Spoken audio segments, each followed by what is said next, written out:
Welcome back to Monster Loves You 2, Chapter 2! Let's get going. Okay, so we just made it out of the sharps. Astrocil has taken us to the coop. Chapter 2. Tick Tank. Arrive at the coop. Astrocil opens the heavy gate. She lumbers inside and latches it shut. Astrocil plods past a concrete bunker with a large bell mounted on its roof. She stops where a heavy steel plate lies flat on the ground. Astrocil's great paw holds you securely with no hope of escape. You feel despair washing over you. Look around. Let's use the last of our brains. You bide your time and study the surroundings. Some distance away, two monsterlings are fighting near a big rock. One of them uses the rock for cover and outwits the other. Ruck watches you, then nods and starts taking in the view as well. Astrocil kicks the steel plate and slides over, revealing a dark hole. Astrocil shakes you and Ruck out of her net. Ruck attacks Astrocil without hesitation. The monsterling's claws have no effect on the elder's thick hide. Well, I don't have any other option. Sorry, Ruck. You let your monstrous instincts rule you. It feels good. Astrocil nudges Ruck into the hole. They land in darkness with a dull thud. This one is underfed, but it seems strong. She turns to you. You feel very small. Are you so strong? Your body trembles with involuntary fear. I'm too scared to do anything. My little nasties here will either break you or make you. At least, the normal ones will. You can never tell what the deviants will do. Ruck shouts wordlessly. Astrocil slides the metal plate back in place, muffling the sounds. Little Ruck seems to have more potential than you do. I'll make sure they get plenty to eat while they're down in the tick tank. She looks down at you without another word, waiting. Demand food. Astrocil leans down and roars, shaking your bone and setting your flesh aquiver. The roaring continues until you're laying flat on the sandy ground. You think you're the only one who needs things? You think I do this because it's easy? There are many monsterlings here, and now you are one of them. Your future depends on your personality when you grow up. If you grow up. Normal adolescents have a productive future ahead of them. Deviants don't always last long, and if they do, their future is different. I don't like it here. Let me out, please. Oh, gosh. I stay back and do nothing. Our docility is going up fast. You keep to yourself and let events transpire without your interference. I have a few rules for those living in my coop, and one lesson. First lesson. She swats you down with one great paw. Ow! Monsterlings love to fight, but try to keep your fights in the tussle ground. She holds up a fat spider, freshly squashed, just out of your reach. Repeat after me. The tussle ground is for fighting. The tussle ground is for fighting. Good, good. Astrocil gives you the spider. Chewing and swallowing it restores some of your flesh. Thank goodness. Fighting will toughen your spirit, but you shall not kill, only hurt. Only I will kill, and only if there is need. She produces an iridescent beetle as big as both of your paws together. Astrocil points across the open yard of the coop. Take your naps in that sandy pit. The napping pit is for...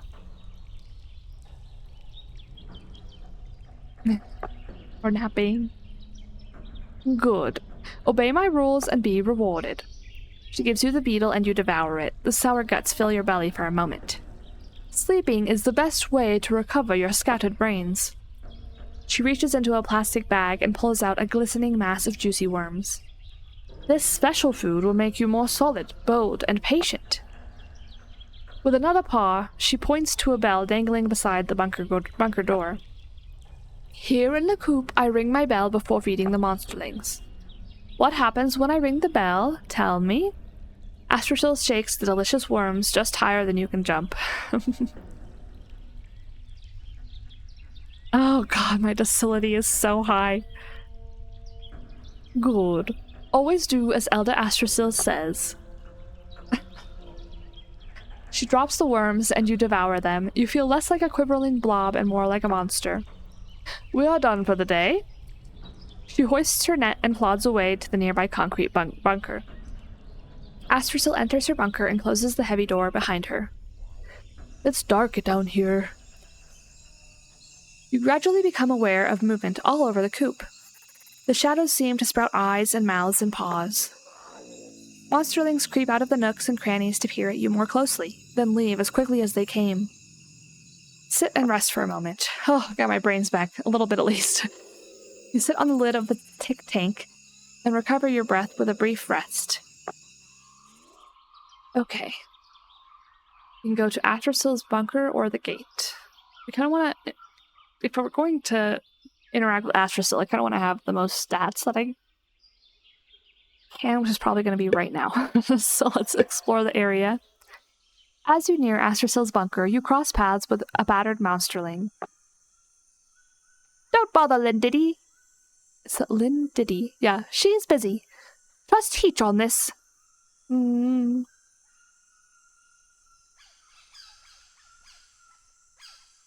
Snarl at Heech. Gotta lower some of our docility. Lindiddy paces between Astrasil's cowbell and a large iron stake jutting from the ground. Her eye stalks swivel your way and she addresses you. No one sneaks up on me, newborn. I am Lindiddy, famed for my stupidity and ignorance. She's famed for stupidity. We all start stupid. I'm rightly called a weirdo for trying to learn things. She points to her evenly spaced tracks alongside the bunker wall.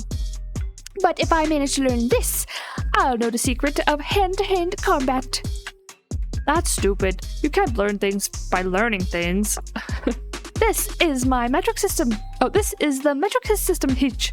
Controlling distance during a fight is a crucial skill. By using the metric system, I can confound any opponent. I need to get a good work for Heech.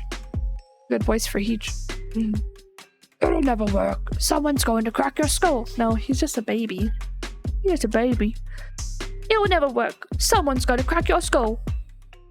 You there. What's more important than a fight? Strength or strategy?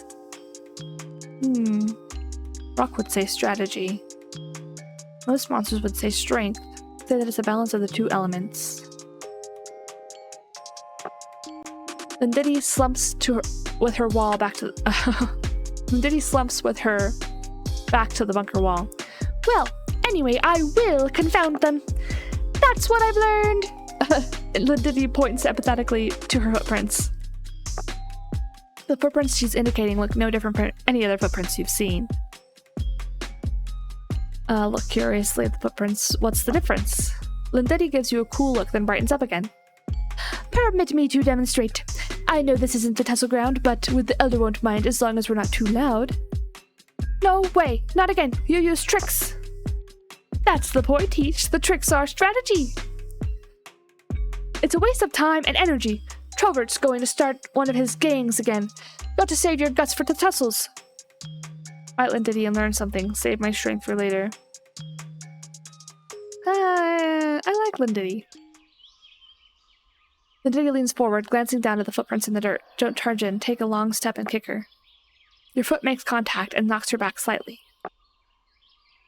Lindiddy traces a curving line on the ground with her foot. Rock would be careful. I'll be careful. No, I didn't need to be careful. Jump her. Go around the line and grab and jab her as I go past.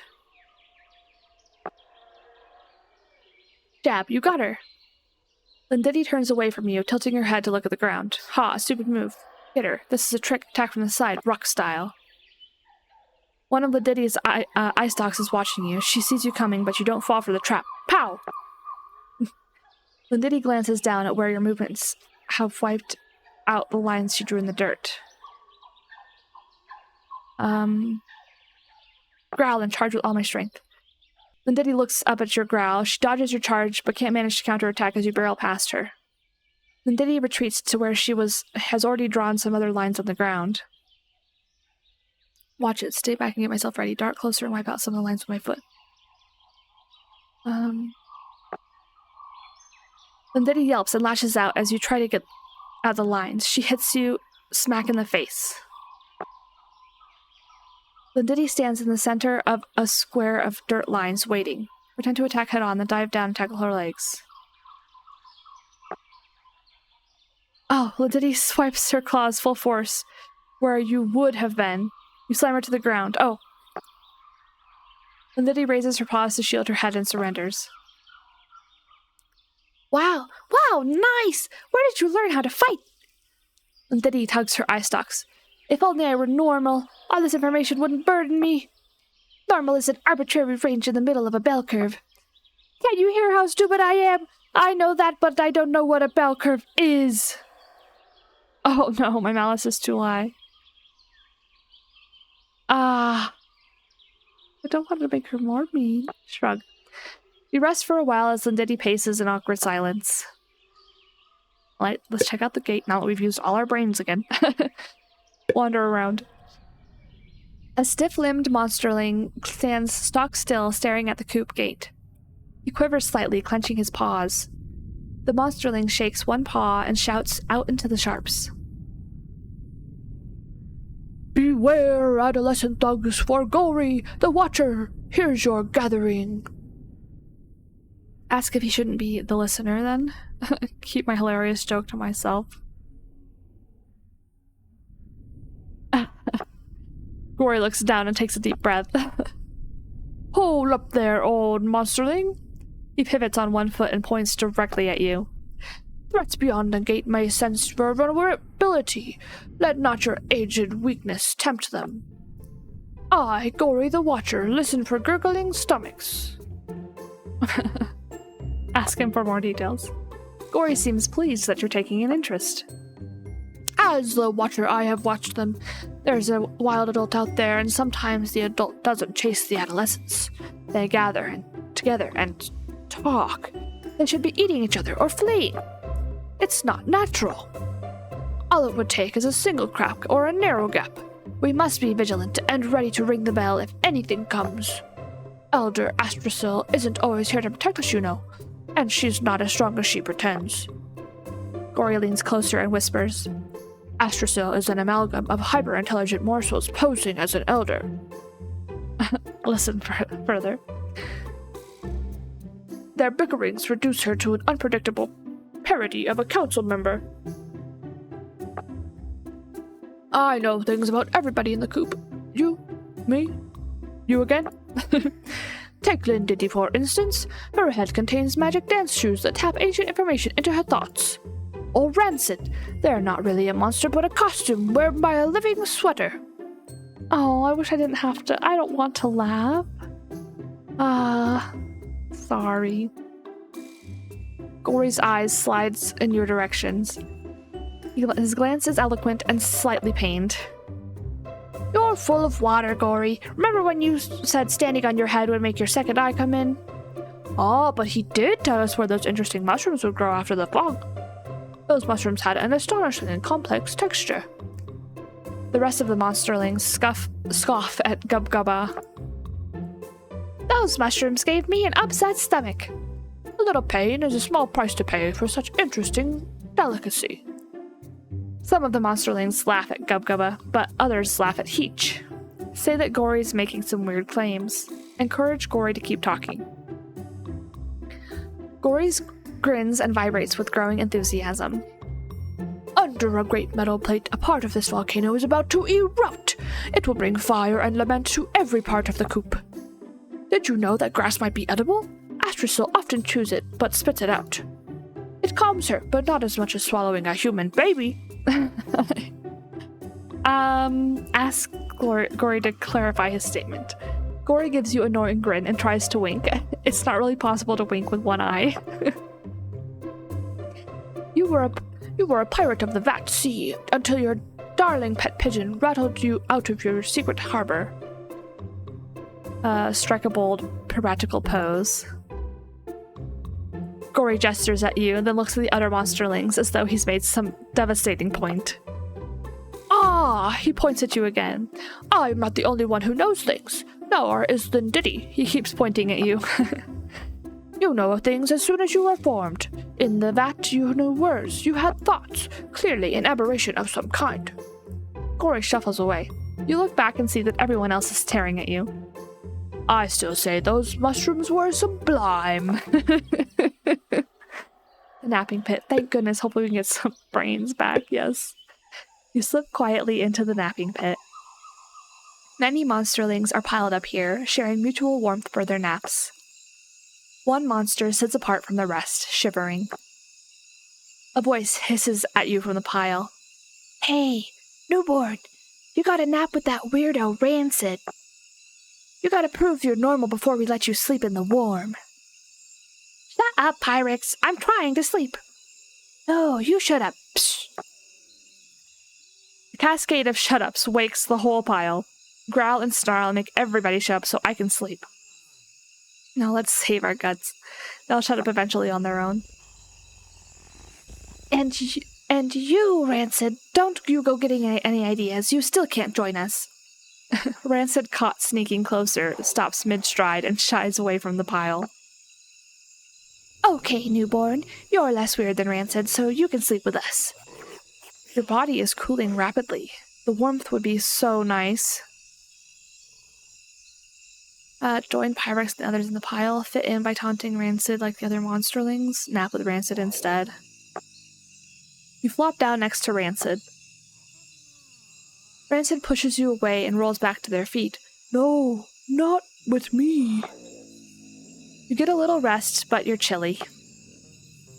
You awaken near dawn to a strange, dry, slithering sound. Rancid's body is distorting and stretching under their sweater. Rancid's paw contort and grab as their claws extend. Their arms pull in, then their legs. Rancid's weight and limbs shift and shiver under their sweater. They now resemble a monsterling-sized Astrasil in a sweater. Go over and take a closer look. Rancid blinks at you a few times. ... The mimic doesn't retreat. Rancid studies you fearfully. Before your very eyes, Rancid shifts into a shape more like you. Ah, that's creepy. Back off. Stand my ground. Rancid draws closer. Rancid swipes at you with claws much like your own.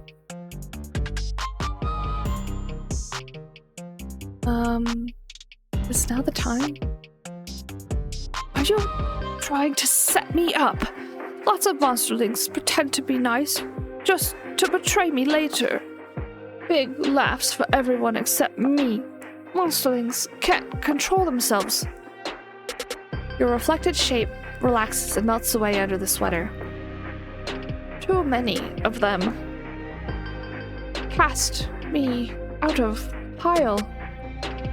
Rancid, shut up over there! Stay up and talk to Rancid about their problems. Rancid listens but says little. A few syllables here and there, a nod, a little grunt. You're tired and your throat is sore, but you felt worse. As the pile breaks up and everyone begins their day, Rancid turns away from you, then turns back and watches you with cool, expressionless eyes. Well, I don't know if that was a good thing or a bad thing. Well, I guess we'll find out. Check out the stone stump table. Gubgubba looks even bigger next to the stone stump table. You wouldn't expect that since the table is so big, but he looms somehow. I'm getting all the voices mixed up, so sorry. Sit with me. Be second in line. He stares at the empty table, waiting with implacable patience. His great form radiates calm. You wait. You smell... Oh, now that's you're closer to him. Something smells odd. You smell... Is that cinnamon? Comment on Gubgubba's unusual odor. Gubgubba winks at you. He chews on something briefly and the cinnamon smell intensifies. And you wait. Gubgubba's stomach rumbles. He belches. The spicy burp makes your eyes water, and it's worse because it smells so good.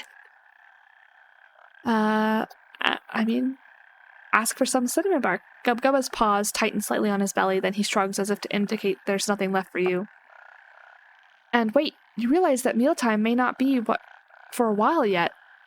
Mention that it's going to be some time before food comes. But there will be food, and I must be ready if I'm going to get the most interesting tidbits. Gub Gubba continues to stare and wait. Occasionally he mouths words like rarefied and scintillating. Gory wanders by, checking for leftovers. I love the coop. The food isn't always sophisticated, but from time to time we get amazing treats. Haven't you heard, Gub? Astrasil went hunting today for fresh green vegetables. Gub Gubba frowns as his belly convulses. And gallons of pure, clean water, just the way you like it, Gub Gubba groans. Half-digested slime issues from Gub Gubba's horrified mouth like chunky lava. It splatters across the otherwise empty table. The sight of the rich, greasy vomit makes your belly rumble.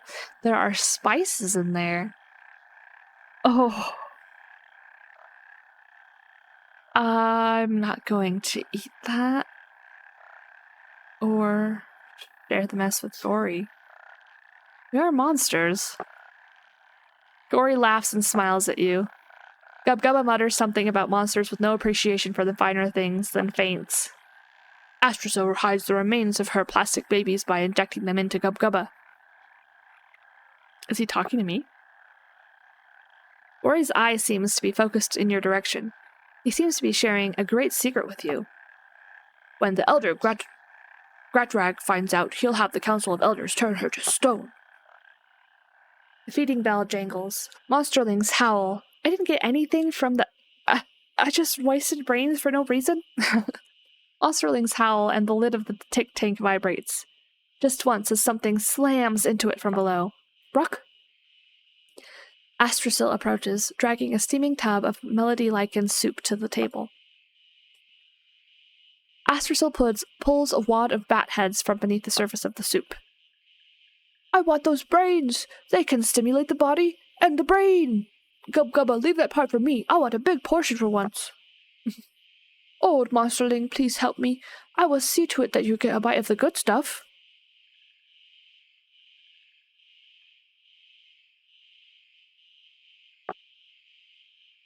Good idea. These are like a fine, well-aged cheese. He picks up a wad of bat heads and smells it.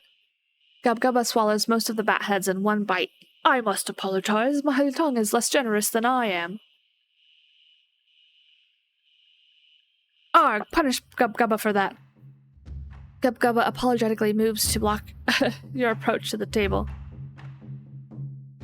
Punch him in the face. Gub Gubba is too slow to dodge your blow. Gub Gubba leans against the table as though stretching his muscles. Get out of the way, whatever it is, and kick it. Gub Gubba tries to kick you with both feet, but you sidestep and reply with a kick of your own. Gub Gubba resumes his earlier calm expression. He sits down still between you and the table.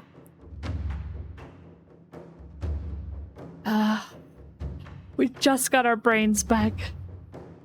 Round 3 of 3. You pull off the move as smoothly as Ruck ever could. Even without enough bat heads, there's enough soup for everyone. It fills your belly, almost to bursting. At least my flesh and guts are full. Oh, I already used all my brains for the day, and it's just the morning. It feels like real life, too. Well, let's go to the tussle ground and try to win a fight, I guess? Or should we go to the tick tank?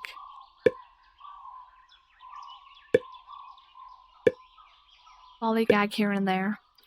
The tussle ground touches all the other areas within the walls, making it the heart of the coop. At the heart of this heart, a tall monsterling walks with a few shorter ones in his wake. The big fellow approaches you. The littler ones follow him in your direction. I am King Trovert. This is my gang. I am very important. In fact, I am so important that a common lump like you should show me respect. Trovert extends one foot in front of him. Get down and kiss my toes. He's no king. I'm no wimp. Kick his rear. Kick his rear. Trovert grins and flexes his claws as you move towards him.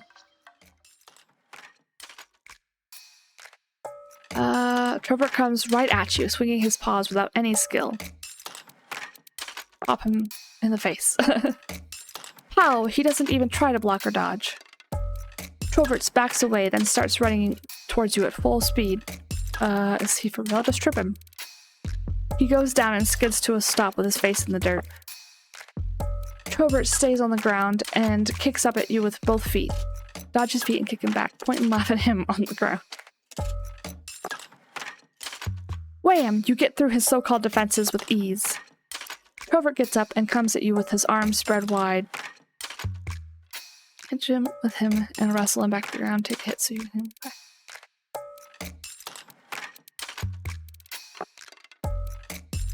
You trade hug for hug. Both you and Trovert get a little crushed.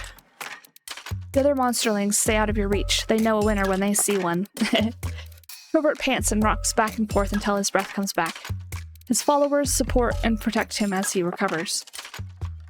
Gangs are the best way to survive in the coop.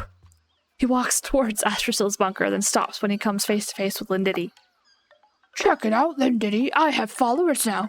We can make you join up. You and can add 100 lackeys to your gang, and I'll still refuse. Gangs form us to suppress information. Human gangs could spread lies and bully people into repressing the truth. Step up and help Lindiddy resist King Trovert. Trovert backs away from the two of you, but his followers push him forward. You think I'll take that kind of gruff from anyone? One of Lindiddy's eyes swivels to focus on you. Lindiddy frowns ever so slightly.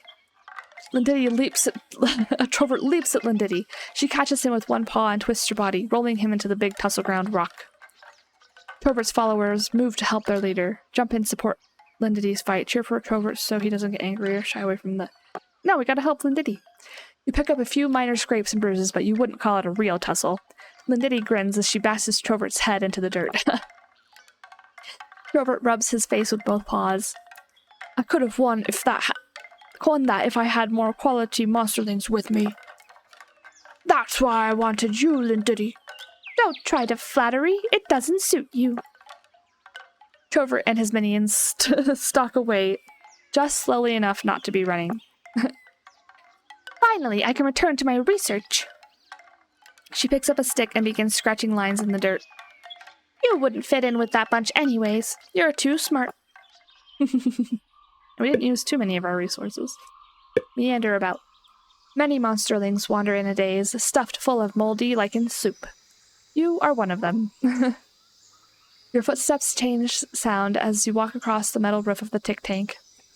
The vast steel plate covers its entrance and all the ground around it. Can we talk to Ruck?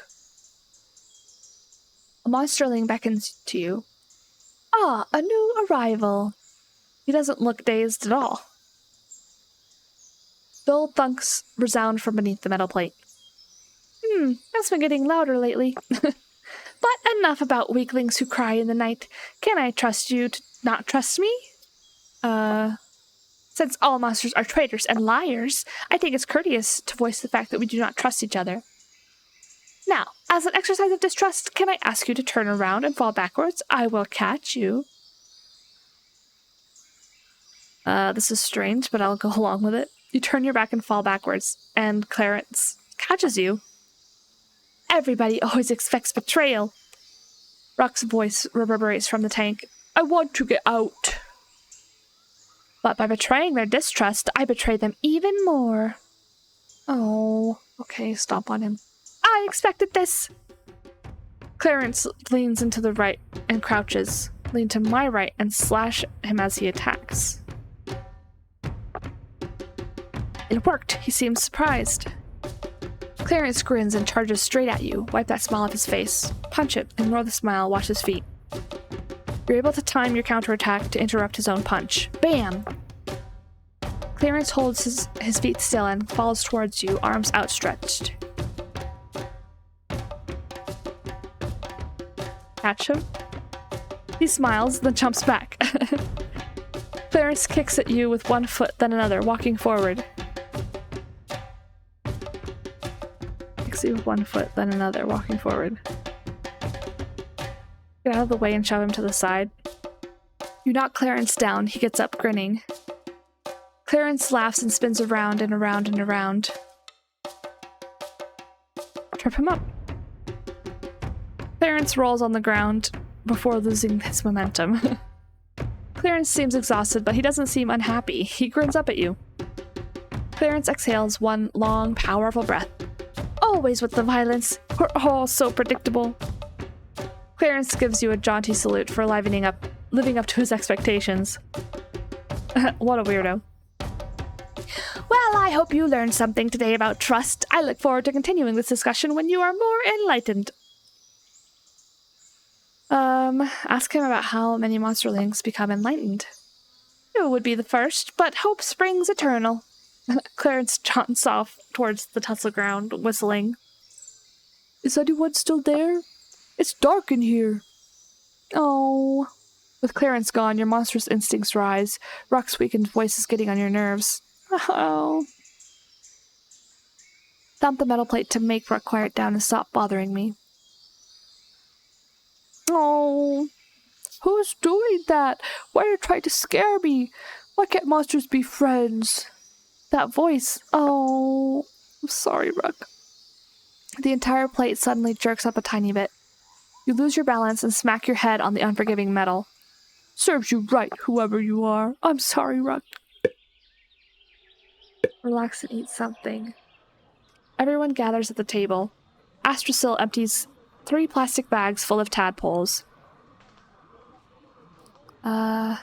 Just eat my fair share. Some of the tadpoles aren't quite dead. They wiggle nicely on the way down your gullet. Almost everyone waddles or oozes to the napping pit after the filling meal. Take a nap. Inner wall. Saunter to and fro. Okay, we gotta be a little more judicious about what we're using our brains on, apparently. One moment, I need to blow my nose.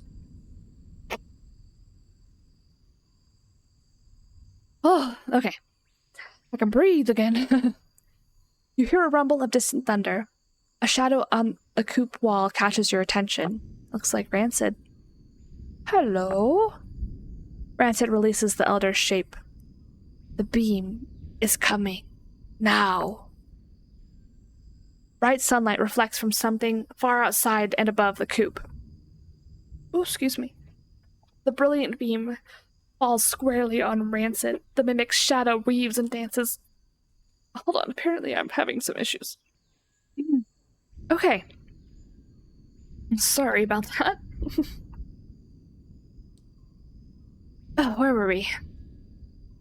The brilliant beam falls squarely on Rancid. The mimic's shadow weaves and dances across the wall. Try to memorize the place the beam is reflecting from. Settle down and get comfortable from the show. No, I want to use our brains to be nice to people. You adopt a relaxed pose.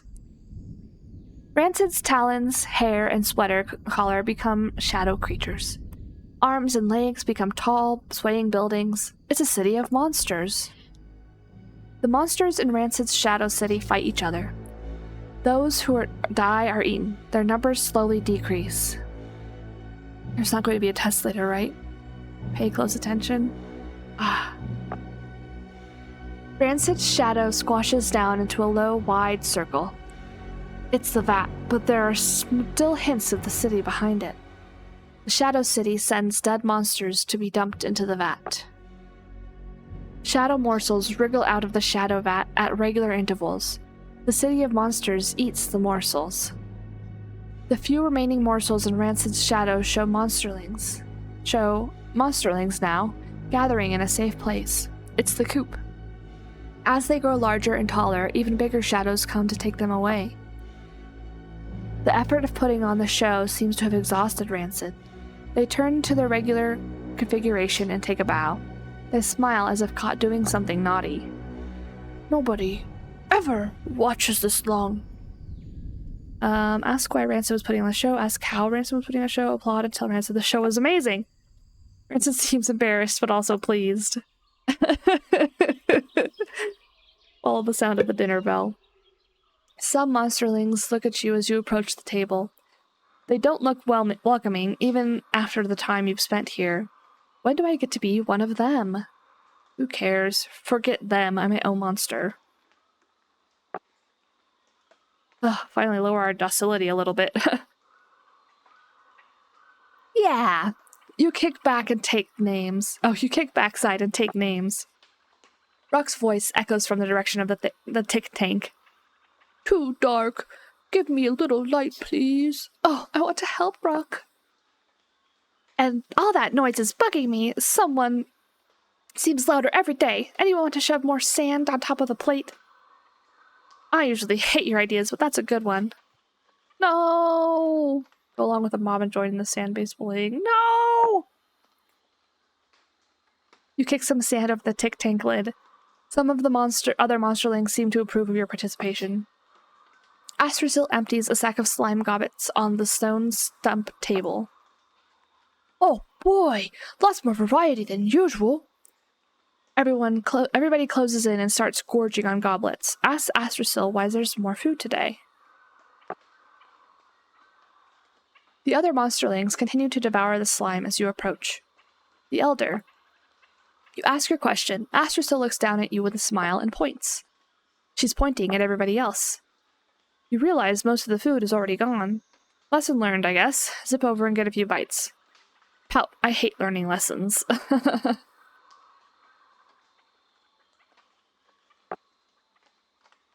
You manage to stuff a few gobbets into your maw.